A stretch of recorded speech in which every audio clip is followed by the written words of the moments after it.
realidad aquí sí se miden algunos ángulos, pero también van a ser algunas medidas lineales y con esto empezamos el campo 3, que se encarga de evaluar y diagnosticar el problema ociodental, es decir, la relación de los dientes con sus bases óseas, tanto maxilar como mandíbula. Y el primer punto va a ser la posición del molar superior.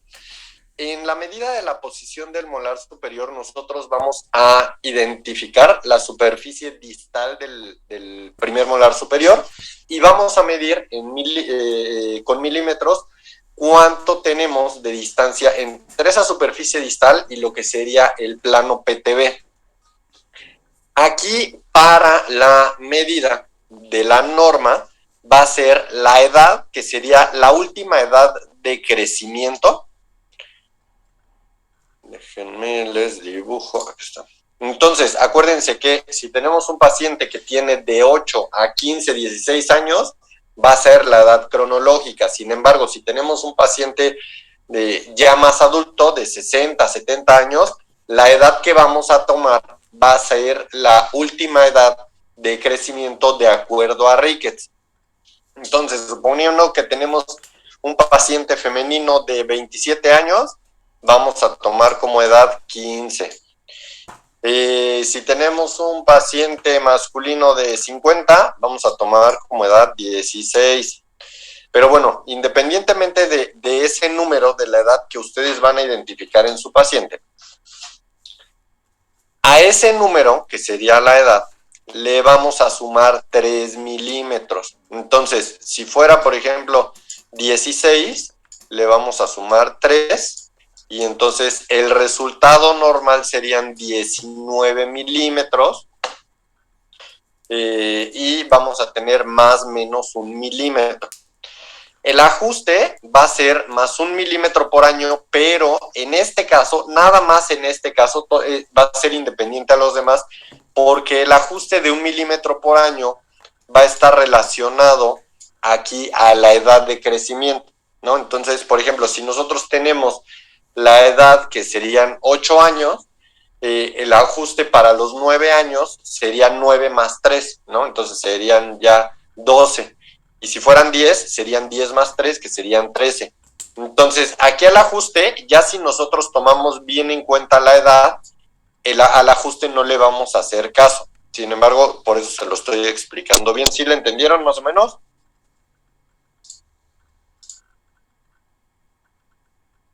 Creo que no.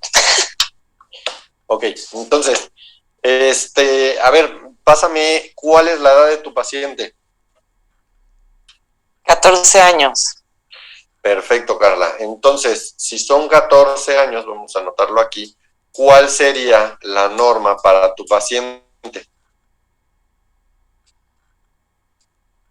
A ver, 14. Ay, es que no me deja ver esta cosa. Ya. Edad de crecimiento son 8, 9, 10, 11, 12, 13, 14. 6, ¿no? No, aquí va a ser normal. No sería el número de crecimiento, sería la edad normal. Ok, 14. Ajá. ¿Y luego? Le aumento 3 milímetros. Ajá. ¿Cuánto te da? Ok, 17. Entonces, aquí sería 17 más menos 1 milímetro, la norma de tu paciente. Este ajuste ya no le vamos a hacer caso, nada más en este punto, porque nosotros ya tomamos la edad de crecimiento, que serían 14. Uh-huh. ¿Sí? Uh-huh. Vamos a hacer otro ejemplo, Carla. Échame otro paciente hipotético u otro de los que has trazado. ¿Qué edad tienen? Uno de 20 años. Sale. ¿Qué es, hombre o mujer? Hombre. Entonces, ¿cuál edad de crecimiento vas a tomar en cuenta? O sea, la máxima del hombre de 8 años. Ajá, la máxima de hombre, que es de 8 años, que en realidad sería... A los 16 años, ¿no? Entonces vamos a tomar 16, ¿no? ¿Estás de acuerdo? Sí, sí, sí. ¿Y entonces cuál sería su norma? 19. Exacto, 16. 19 más menos 1. Exacto, 19. Y aquí a este ajuste ya no le hacemos caso porque ya le pusimos la edad completa. Ok, entonces aquí no vamos a poner, o sea, no vamos a hacerlo de contar a partir del 8 un año hasta los 16, sino vamos a poner directamente la edad. Directamente la edad, y en mayores de 16 se queda en 16. Se queda en 16 y si fuera mujer se queda en 15. Ok, perfecto. ¿Va? Y si es menor de 8 años, te quedas en el 8. Ok, empiezo desde el 8. Así es. Ok, gracias. De nada. ¿Alguien más con alguna duda de esto? Entonces, doctor, si cualquier paciente arriba de los 16 en hombres y 15 en mujer, su norma va a ser 19 y 18. Exactamente, exactamente. Que serían los 15 más 3 y los 16 más 3. Ok, cualquiera, entonces. Cualquiera, exactamente. Gracias, doctor. De nada. Todos los demás, todo bien, ¿verdad? El ajuste, doctor, es cuando a uno rebasan, por ejemplo, 16 o sea, digamos la máxima edad del crecimiento, donde dice ajuste más un milímetro por año. Este ajuste de 1 milímetro por año, esto es lo que te dicen los libros, pero como tú ya estás tomando la edad, nada más en este caso de lo que sería la posición del molar superior, tú no le vas a hacer caso a esto. Ok. Ya. Solamente para este caso. Ok, gracias. De nada. ¿Alguien más? ¿Todo claro ya? Les prometo que a partir de aquí todo se hace más sencillo. Entonces, lo que vamos a hacer nosotros, aquí la línea roja que les puse es PTB. Entonces ustedes van a identificar su PTB y vamos a medir cuántos milímetros existen desde PTB hasta la posición distal del molar superior.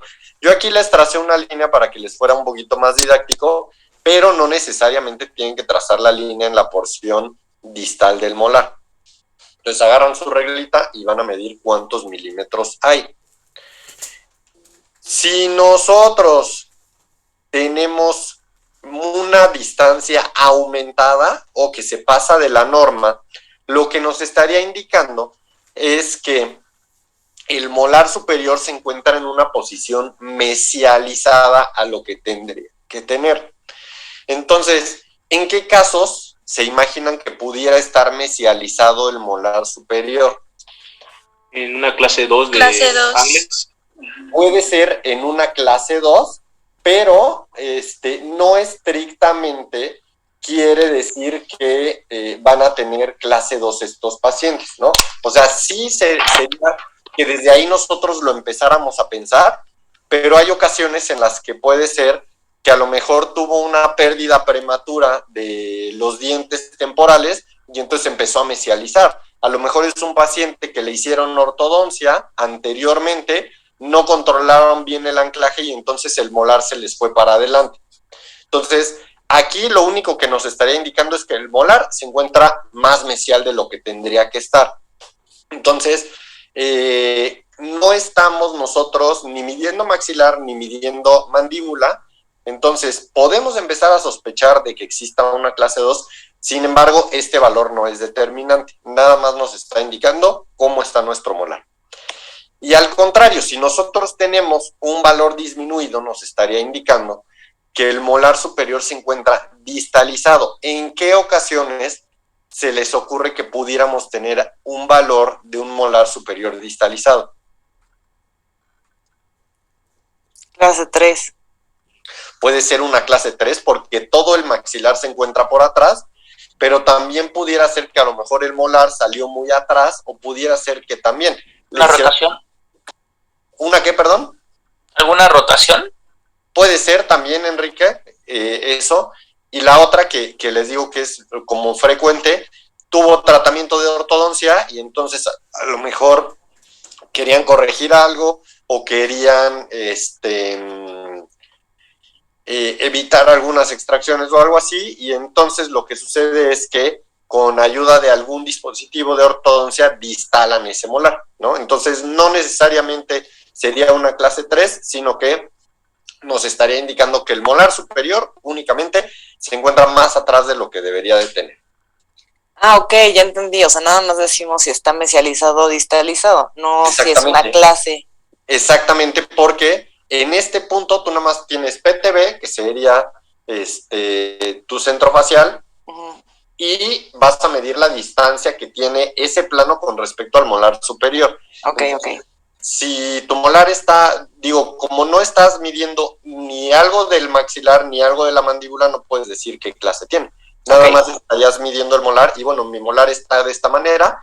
Tú lo En tomas, relación a este plano. exacto, tú lo vas a tomar como información desde ahorita para más adelante indagar. Bueno, aquí me está dando datos que a lo mejor pudiera corresponder con una clase 3. Tenemos que ver por qué. Ok. Y entonces lo que sí es que para tú establecer tu diagnóstico, tomas todos los valores que vamos a acabar de hacer de Rickets y vas a tomar todos los valores clínicos y modelos, fotos y revisar a tu paciente para ya decir, bueno, el molar está muy atrás por esto y pues sí, efectivamente tiene una clase 3 porque el maxilar se encuentra muy pequeño, por así decirlo, pero puede ser por otra situación. Ok, muchas gracias. De nada. Sale, entonces, el próximo valor que sería la protrusión del incisivo inferior o protrusión de L1. Aquí nosotros vamos a medir cuánto tenemos del borde incisal del incisivo inferior al plano dental, que es el plano APG. Algo que es bien importante, antes de pasar a la norma y qué sucediera si estuviera aumentado o disminuido, es que este valor va a depender totalmente de la inclinación del plano dental, que sería el plano APG. Entonces, aquí a esta protrusión del incisivo, ahorita les voy a explicar por qué, solamente le vamos a hacer caso si tenemos un paciente que en nuestro campo 2 haya resultado como un clase 1 esqueletal. Si el paciente no tiene una clase 1 esqueletal, este valor lo vamos a tomar con mucha reserva, con pincitas. Sí vamos a poner ahí en nuestra tabla del análisis que tiene una protrusión o que tiene una retrusión, sin embargo, ustedes no lo van a tomar tan en cuenta. La norma para este valor va a ser de 1 milímetro más menos 2 milímetros. No vamos a tener ajustes con la edad y si está aumentado vamos a tener una protrusión dentoalveolar, si está disminuido una retrusión dentoalveolar. Doctor, ¿en qué caso dijo que le haríamos caso a este valor? Únicamente en pacientes que son clase 1 esqueletal. Gracias, doctor. De nada, Uri. Ay, no, perdón, ¿que no le haría o que le haría? Ya me confundí. Si es clase 1 esqueletal, sí le vas a hacer caso. Ok, ya, gracias. Si es clase 2 o clase 3, no le vas a hacer tanto caso.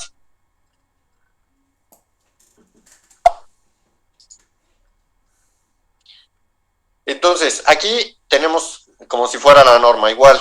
Ahorita el plano APG está de color rojo, les tracé una línea en lo que sería el borde incisal de mi incisivo inferior y vamos a medir cuánto existe de distancia entre estos dos. No tienen que poner esa línea, lo pueden medir directamente con el borde incisal.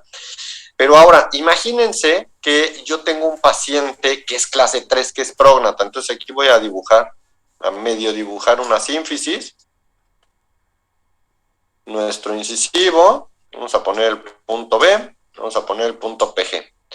Entonces, si yo trazo una línea que vaya de A a PG, vean cómo cambió la relación de la línea con respecto al borde incisal del incisivo inferior y también el incisivo superior ahorita no lo moví, pero si ven va a haber un cambio dramático. Si es un paciente clase 2, vamos a dibujar la sínfisis acá atrás. Obviamente aquí estoy exagerando mucho, pero es para que les quede mucho más claro.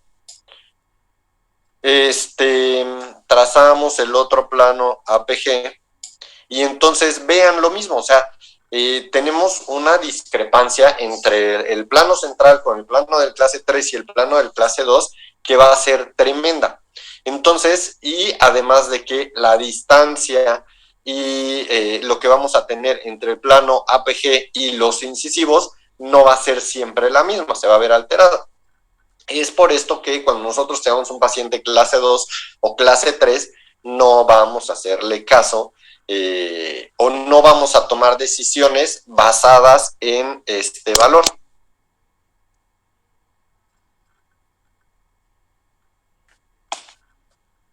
Si tuviéramos... ¿Puede decir otra vez, por favor, de dónde a dónde medimos? Nosotros vamos a medir la distancia entre el plano APG, que es este que tenemos aquí, Ajá. que va del punto A a tu punto apogonion. Tú vas a medir la distancia en milímetros a el borde del incisivo inferior, el borde incisal. Ok. Ok. ¿Sí, Liz? Sí, Doc. Perfecto. Gracias. De nada. Entonces, si nosotros... ¿Qué pasó? Una pregunta, ¿debemos medir sobre nuestro plano oclusal? Sí, lo ideal es que midas sobre tu plano oclusal. Ah, ok, gracias. De nada. Sin embargo, también si no siguen perfectamente el plano oclusal, como son distancias tan pequeñitas, no vas a tener un gran cambio. A lo mejor ya hay una variación de medio milímetro o algo así, pero no es significativo. Si nosotros tuviéramos aumentado, vamos a tener a nuestro incisivo más adelante de lo que debe estar. Y entonces ahí la interpretación sería una protrusión dentoalveolar. Yo les había dicho que en cuanto a la proinclinación, la inclinación del diente es únicamente del diente, el alveolo no se va a estar inclinando. Sin embargo, aquí, si el incisivo se encuentra por adelante, sí va a ser diente y va a ser alveolo, porque el alveolo lo va a estar alojando. Entonces aquí la interpretación va a ser protrusión dentoalveolar. Y si está muy por atrás, vamos a tener una retrusión dentoalveolar, que quiere decir que nuestro incisivo inferior, junto con su base ósea, se encuentra muy para atrás.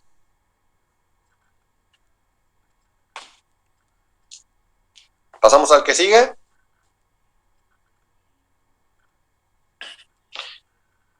Entonces, el siguiente valor va a ser exactamente el mismo, pero con el incisivo superior. Entonces va a ser la protrusión del incisivo superior o de U1.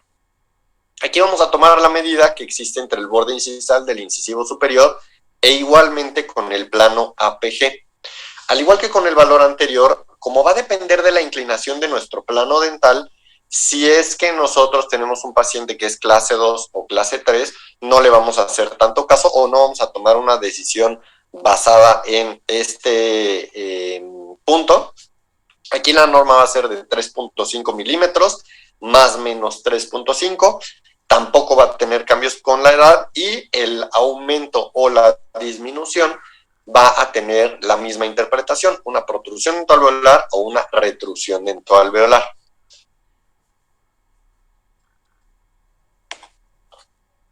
Y entonces igual aquí les puse su plano APG que va a estar coloreado con color rojo y vamos a medir la distancia que existe entre el borde del incisivo superior y el plano APG. Si ven, es un poquito mayor la distancia que con respecto al incisivo inferior y en realidad pues va a ser la diferencia que tendríamos que tener de la sobremordida horizontal. Si lo tenemos aumentado, lo mismo, va a ser una protrusión dentoalveolar.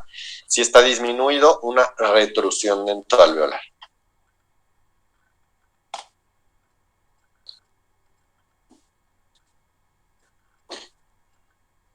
El siguiente punto va a ser la inclinación del incisivo inferior. Aquí vamos a medir el ángulo que se forma entre el eje longitudinal del incisivo inferior, que si ya lo habíamos trazado, va del borde incisal al ápice del incisivo inferior, y el plano APG. De igual manera que los otros dos valores, únicamente esta inclinación va a ser válida si el paciente es clase 1, porque nuestro plano dental puede variar de una manera drástica en un paciente clase 2 o clase 3. Entonces, aquí la norma son 22 grados más menos 4 grados, es decir, desde 18 hasta 26 grados sería la norma, tampoco va a tener cambios con la edad. Y aquí, como se trata de una inclinación, que ya estaríamos individualizando el diente inferior. Si está aumentado, tendríamos una proinclinación dental, o si está disminuido, una retroinclinación dental. Entonces, aquí tenemos plano dental con color rojo, eje longitudinal del incisivo inferior con color rojo, y vamos a medir este angulito que se forma acá.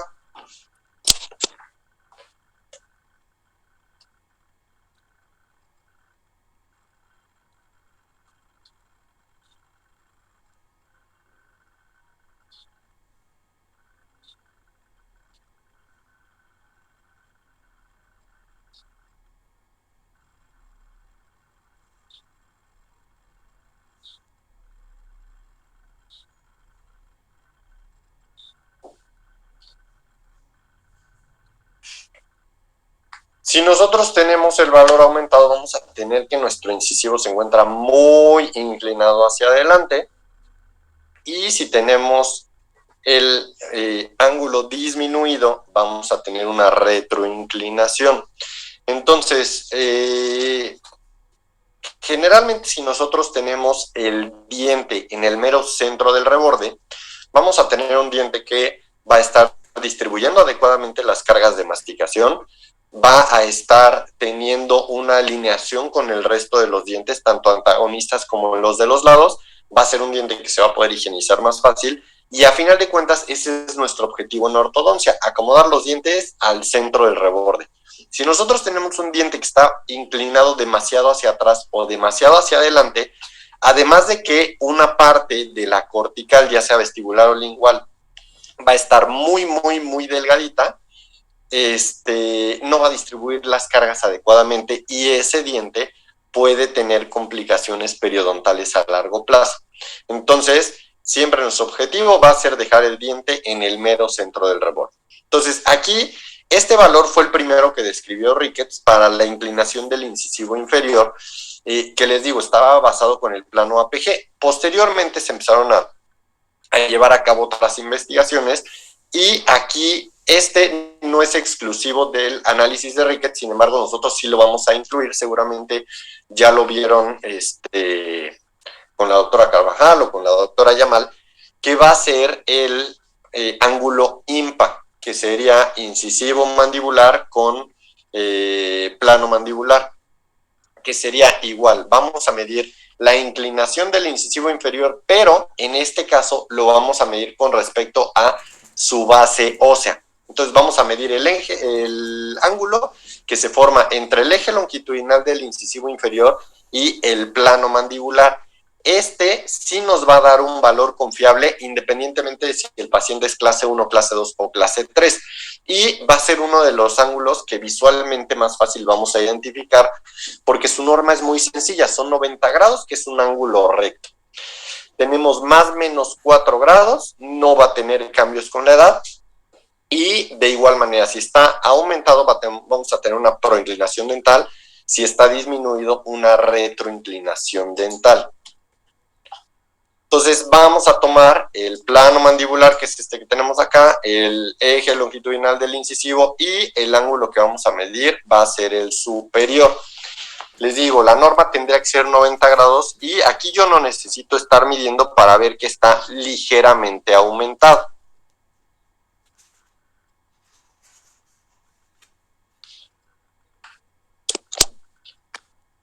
Si nosotros, dime. Esta inclinación, ya no escuché, ¿sí se hace en todos los casos o solamente...? Sí. De hecho, este valor nosotros lo incluimos en Ricketts, aunque no es propio del análisis de Ricketts, porque este sí nos va a dar un valor confiable independientemente de la clase del paciente. No importa si es clase 1, clase 2 o clase 3, el valor va a ser totalmente confiable, y en este sí podemos basarnos siempre. Gracias, Luke. De nada. Si está aumentado, vamos a tener el diente proinclinado, muy por afuera. Y si está cerrado o disminuido, vamos a tener el diente retroinclinado. Generalmente es peor un diente retroinclinado que un diente proinclinado. Si nosotros tenemos, por ejemplo, un incisivo inferior, acuérdense, me voy a regresar a la norma. Aquí tenemos 90 grados más menos 4, es decir, que tenemos desde 86 hasta 94. Si tenemos menos de 85, ya tenemos un incisivo que estaría comprometiendo su permanencia en boca hasta, a largo plazo. Pero para la proinclinación, lo que dicen las investigaciones es que podemos tener hasta 110, que van a ser 16 grados de margen, no como 1 grado hacia el otro lado, en donde no vamos a tener ningún problema. ¿Ah? Dime. Pero en la tablita, en las hojas que nos mandó, ahí eso no hay dónde marcarlo. Ah, ok. Bueno, pues agréguenlo al final del campo 3, le agregas porque van a ser 2 valores. Uno va a ser el IMPA, que es que es para incisivo inferior, y el otro va a ser para el incisivo superior, que ahorita lo vamos a ver cómo lo vamos a medir, que no tenga que ver con el plano dental. Entonces, si quieren, hasta abajo ahí lo agregan. Ok, gracias. Bien, una pregunta. ¿Qué pasó, Oscar? El IMPA es el eje del incisivo inferior. ¿Y el MP a qué se refiere? Plano mandibular. Ok. Gracias. En inglés, las siglas IMPA es el I es del incisivo y MPA significa Mandibular Plane Angle, que sería ángulo del plano mandibular. Ok, gracias. De nada.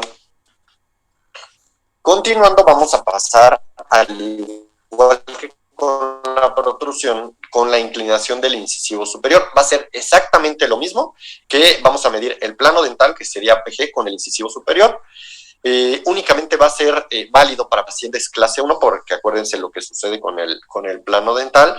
Aquí la norma también va a ser un poquito mayor, 28 grados más menos 4.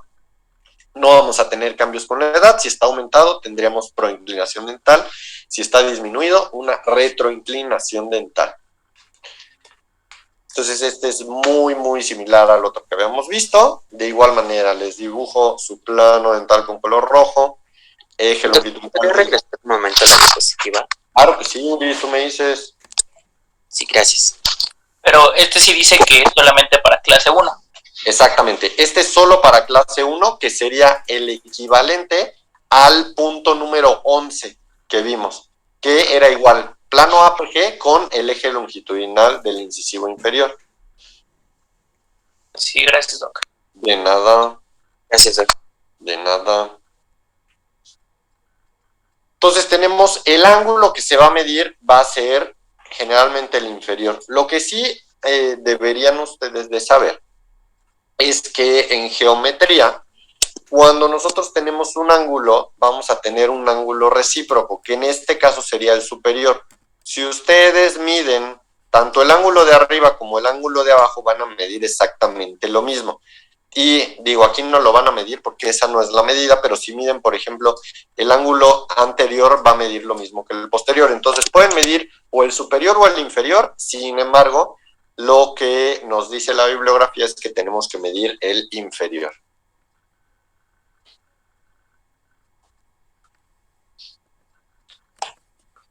Si nosotros tenemos el incisivo superior inclinado hacia adelante, vamos a tener un aumento en este ángulo, que sería una proinclinación.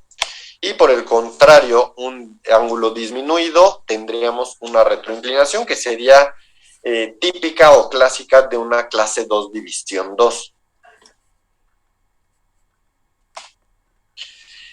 Y este sería el análogo del IMPA, pero para el incisivo superior. Para el incisivo superior también nosotros tenemos que tener una medida que nos funcione para determinar cuál es la inclinación del incisivo, sin importar la clase esqueletal de nuestro paciente. Entonces, aquí sería la inclinación del incisivo superior con el plano de Frankfurt. Entonces, vamos a medir el ángulo que se va a formar entre eje longitudinal del incisivo superior y plano de Frankfurt. La norma van a ser 110 grados más menos 2 grados. Igual no viene en la tablita, lo van a anotar hasta abajo. Tampoco tiene cambios con la edad. Si está aumentado vamos a tener una proinclinación dental y si está disminuido una retroinclinación dental.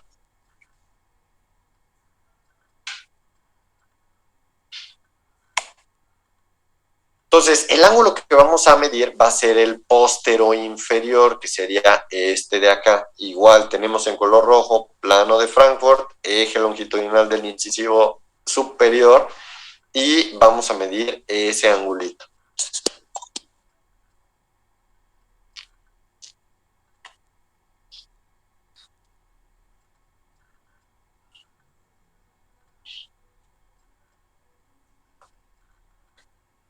Si nosotros tenemos este ángulo aumentado, vamos a tener un diente que está proinclinado, el incisivo superior, y si está disminuido el ángulo, vamos a tener una retroinclinación.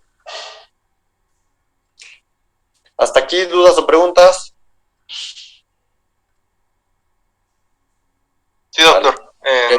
¿Qué pasó, Juan? Por ejemplo, en el inferior había comentado un rango en la angulación para cuando están... Sí, lo que sería como permisible. Ajá, de que compromete el estado del diente en boca. Claro, ¿Hay claro. alguna medición igual en el superior? Aquí lo que se calcula es que son como 10 grados para adelante o para atrás. En realidad, en la parte superior tú no vas a tener tanto problema porque el hueso tridimensionalmente es mucho más grande, es decir, tienes más hueso hacia todo el paladar, por así decirlo, y el reborde alveolar es más ancho y se puede modificar mucho más fácil que en la parte inferior. En la parte inferior tú tienes una herradura bien delgadita de hueso que está limitada por 2 corticales y prácticamente tú, si empujas el diente tantito para adelante, pegas con la cortical. Un poquito para atrás, pegas con la cortical. En la parte de arriba no. Si tú echas, por ejemplo, tu diente, tu incisivo superior muy para atrás, tú puedes ir remodelando la posición de el reborde alveolar. Entonces, no es tan complicado como en la parte inferior.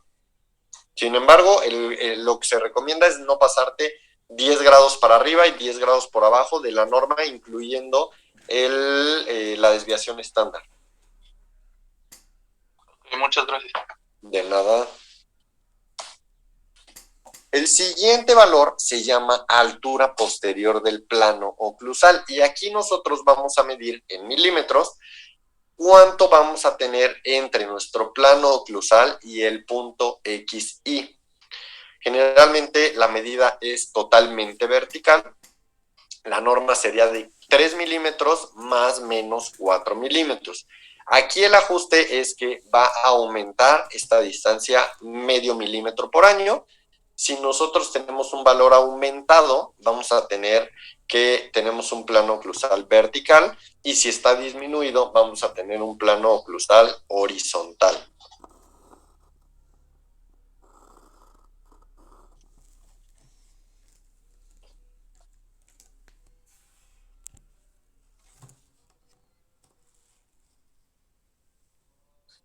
Entonces, aquí tenemos nuestro plano oclusal, color rojo, tenemos nuestro punto XY, que sería este de acá, y entonces vamos a medir verticalmente cuánta distancia tendremos entre el punto XY y el plano oclusal.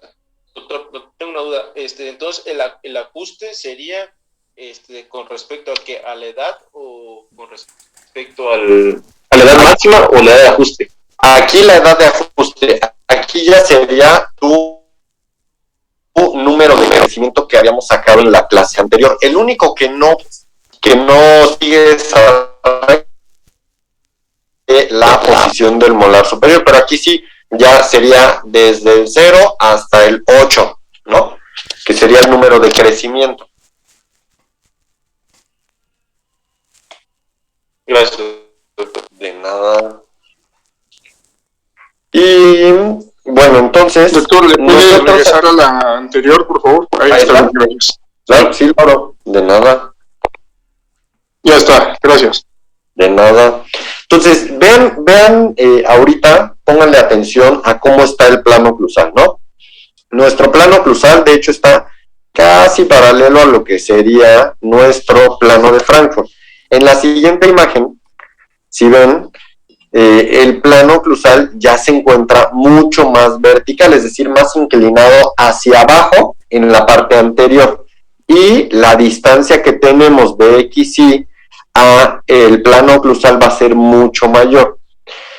Si esta distancia se encuentra aumentada, vamos a tener un plano oclusal vertical. Esto, como ortodoncistas, ¿en qué nos va a afectar?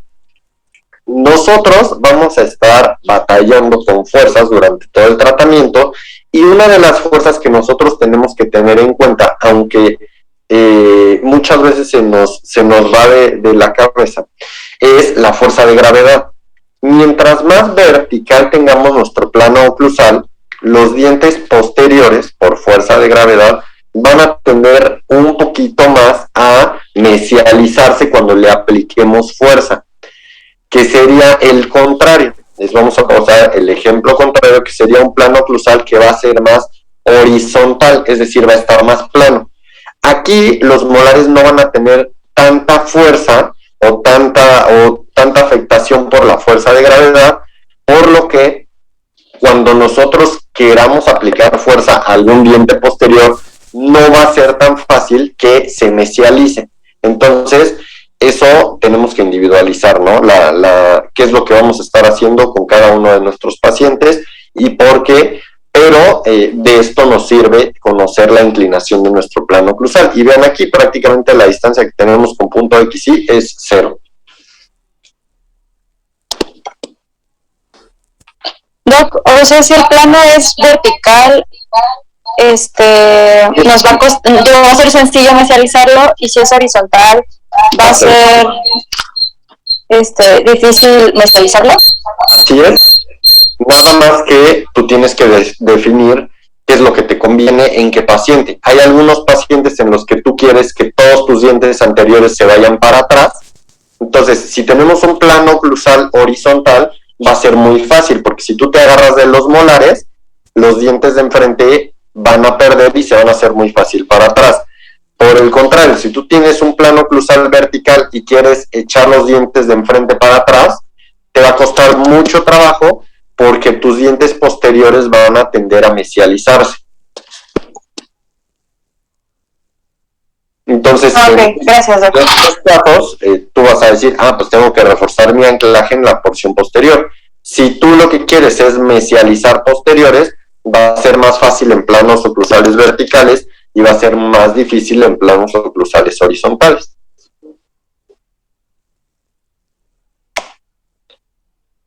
El siguiente valor va a confirmar esto que acabamos de medir. Tiene como nombre la inclinación del plano oclusal y vamos a medir el ángulo que se forma entre plano oclusal y eje del cuerpo.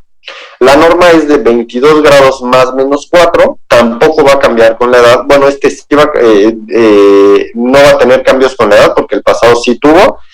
Y aquí, en cuanto a aumentado o disminuido, cambia la interpretación con el anterior.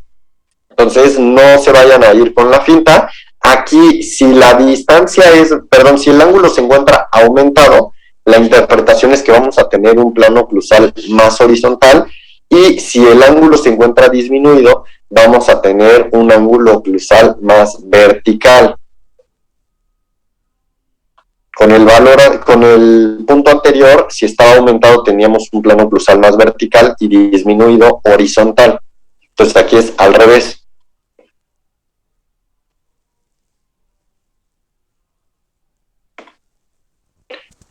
Entonces, tenemos eje del cuerpo, que va de PM a XY, y nuestro plano oclusal. El ángulo que vamos a medir va a ser el anterior, que sería este chiquitín de acá.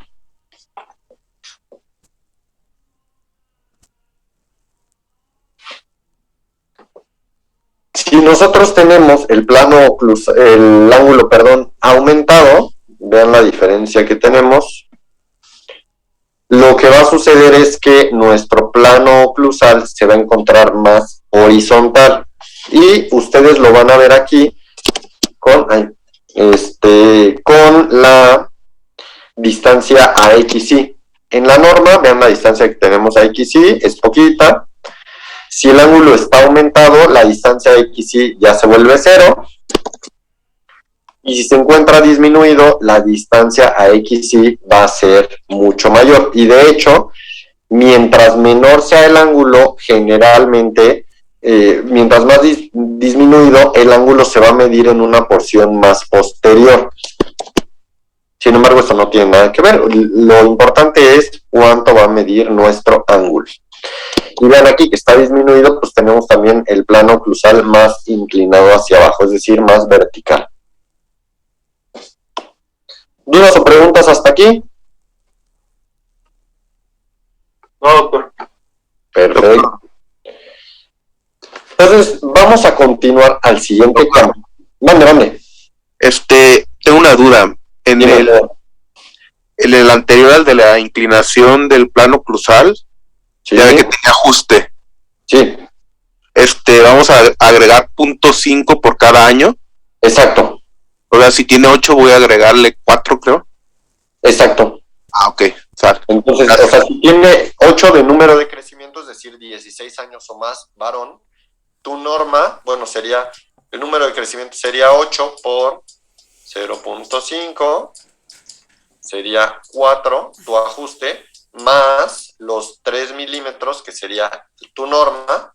Entonces, tu norma nueva daría 7 milímetros más menos 4. Ah, ok. Gracias, Doc. De nada. Doctor, yo tengo otra duda. ¿Qué pasó, Edith?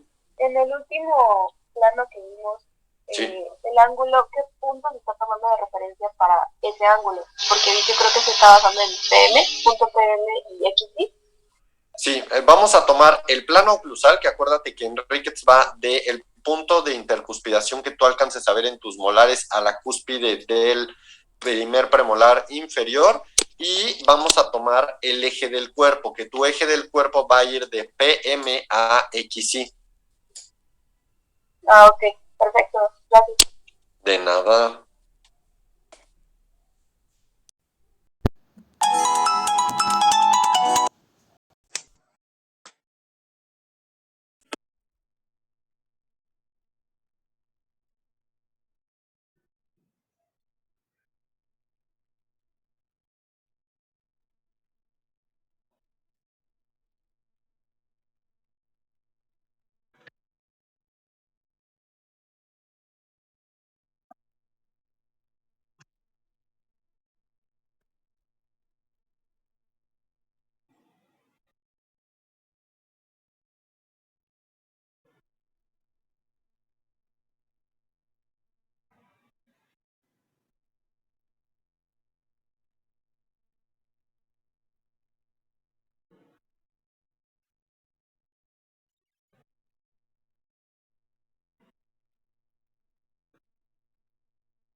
lunes, porfa.